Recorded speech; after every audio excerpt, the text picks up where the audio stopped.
मिलो दरजी भाता द सुती टंगरी पासा मिलो दरजी भाता द सुती टंगरी पासा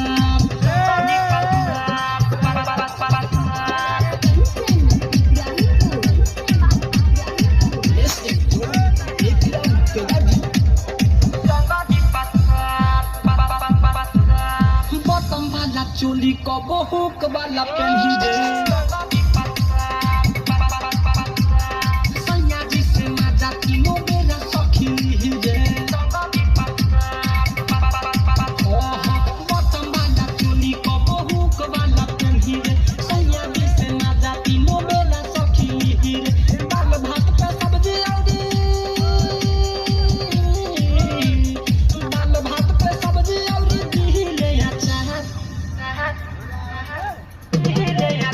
मिलो दरजी भाता द सुती टंगरी पासा मिलो दरजी भाता द सुती टंगरी पासा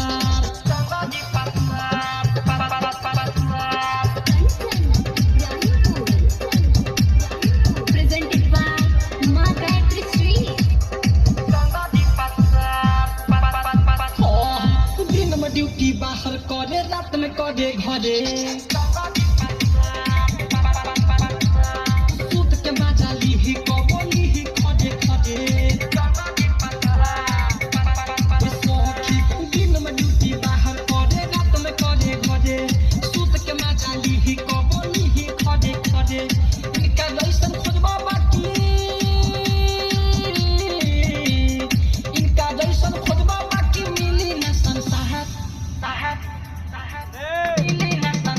मिलो दरजी भाता द सुती टंगरी पासा मिलो दरजी भाता द सुती टंगरी पासा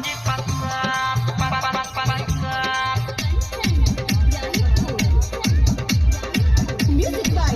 Rasan Kumar रोशन राहुल जी के कहिल रहे अगुआई